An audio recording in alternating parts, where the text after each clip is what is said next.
could say, just can't find a way. You are a rainbow in a... Captive Audience. It's coming out in November 2012 from Yale University Press. It uses the lens of the Comcast-NBCU merger to tell this story. How we got here, how we got from the place where every American has a phone and it has the same quality of service and it connects us equally to the world, to the place where the rich have second-class internet access, which is cable access. Almost nobody has fiber access, and the poor are left behind. How did we get there? And I wanted to explain to as many people as I could how important this story is and how Comcast and Verizon on their side are really battling with the internet. Comcast is in charge of the internet in the places where it operates. It gets to discriminate, choose whoever it wants to serve well. It's a gatekeeper beyond any gatekeeper.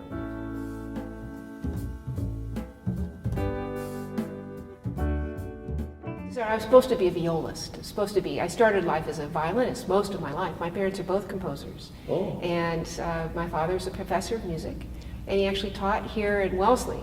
And my parents, when they were young, Cambridge was their home. My dad got his doctorate here, and my mother's a singer, and he wrote a lot of pieces for my mother, and they performed all the time here in Boston. They loved Boston. And my father is a very shy man and ended up not getting tenure at Wellesley, which was a terrible blow for my family. And he ended up in California, so that's why I grew up in California. Where in California? I grew up in Santa Monica, but my father was quite kind to us, and he was actually teaching at UC Riverside. It was a tremendous thing to give up so much of his life in commuting back and forth. He did that for us because Riverside has terrible air, and my mother's a singer. And he wanted us to grow up in a place where she would be able to sing. So he drove 70 miles out into the desert to teach at Riverside and ran the contemporary music program there and chairman of the department and did a lot of composing himself. So after 25 years in Los Angeles, my parents retired from Santa Monica to Cambridge, showing that weather isn't everything. And my father, and they rejoined the magical group they'd sung in 30 years before. And my dad went to the Harvard Institute for Learning and Retirement, which is a wonderful place where people teach each other their subjects. And my mother's here now. She's a composer too. She's having a lot of works performed. She just wrote a big book about emigre musicians who went out to Los Angeles, fleeing Hitler.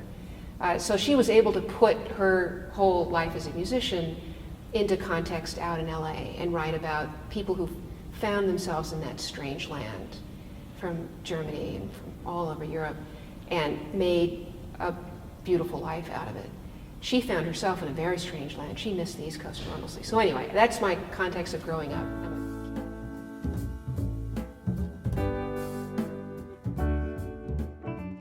I'm a kid musician, and I played very seriously all the way through high school. I went to Yale, where I played the violin all the time. I was a musician. And when you went to college, you were thinking of being a musician? Music all the way? I played at two places, the Eastman School of Music, where I was accepted, and Yale, which has a wonderful music program. And then I had to decide. And I decided that the deal I would make with myself is that I would practice just as much, but go to Yale. Okay. And so that's what I did. And I then went to graduate school as a violist in New York.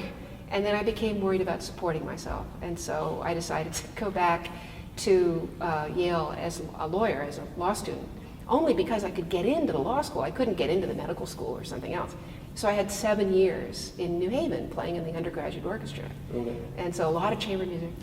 And then I had to make a living, and so I became a lawyer. But the story for me has been a lot of music, plus finding my way through many different jobs.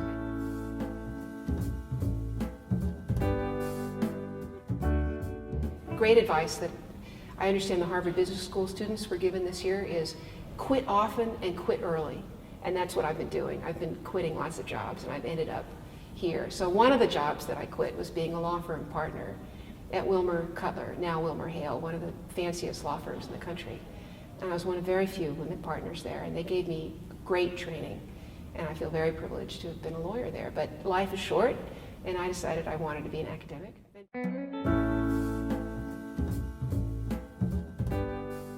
My second year summer in law school, one of my friends got me a job at the New York Times as an in-house lawyer there, and I love the New York Times.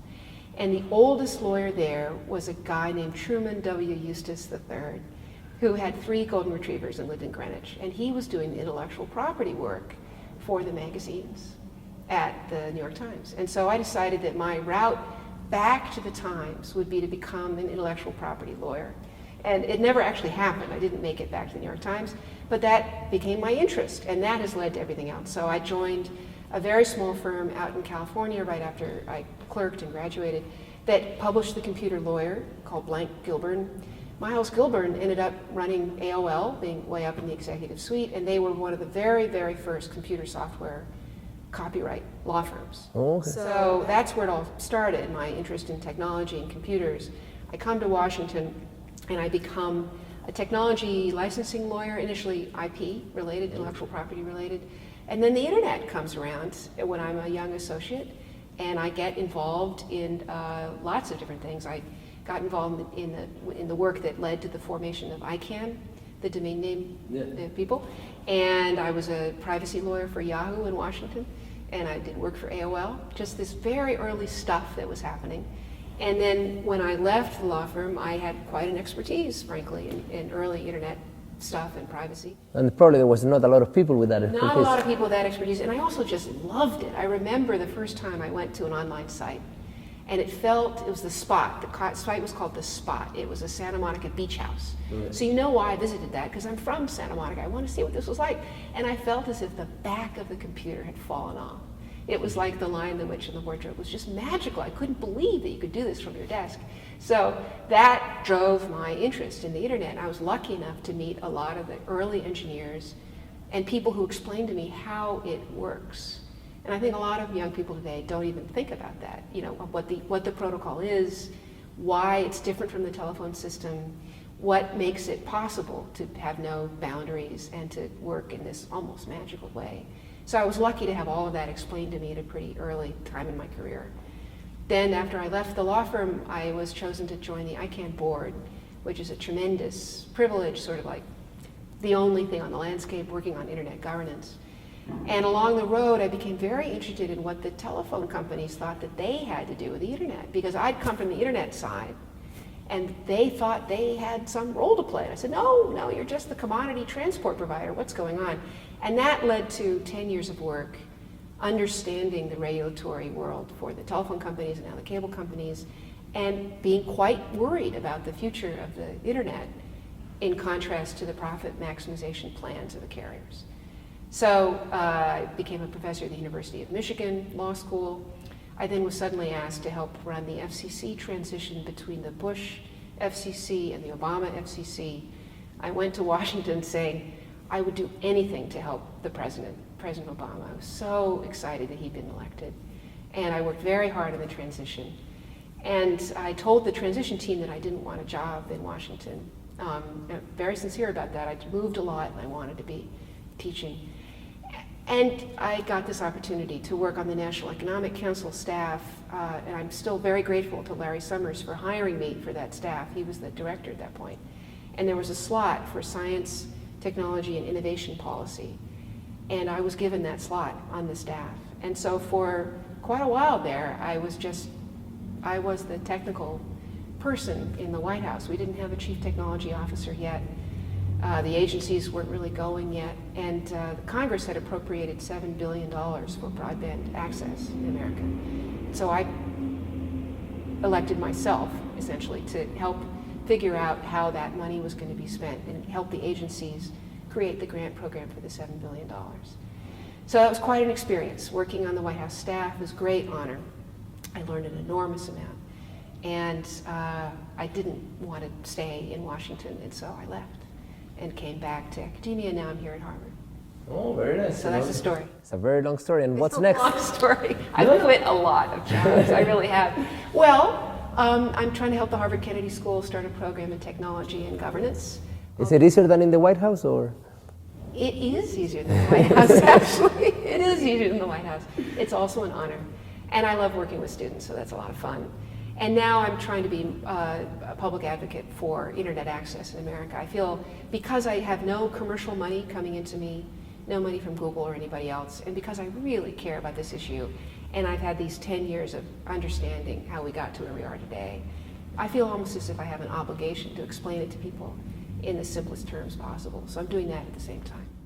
Well, that's wonderful. So we look forward to actually learn more about all of the lessons that you have. And I think it's important that there's people that, that is telling, generations that maybe were born into the internet of how did we get here?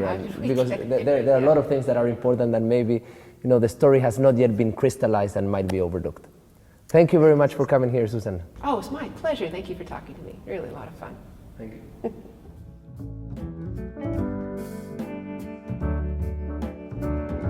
So much I could say, just can't find a way. You are a rainbow in our rainy day. The taste of your smile caresses my mind.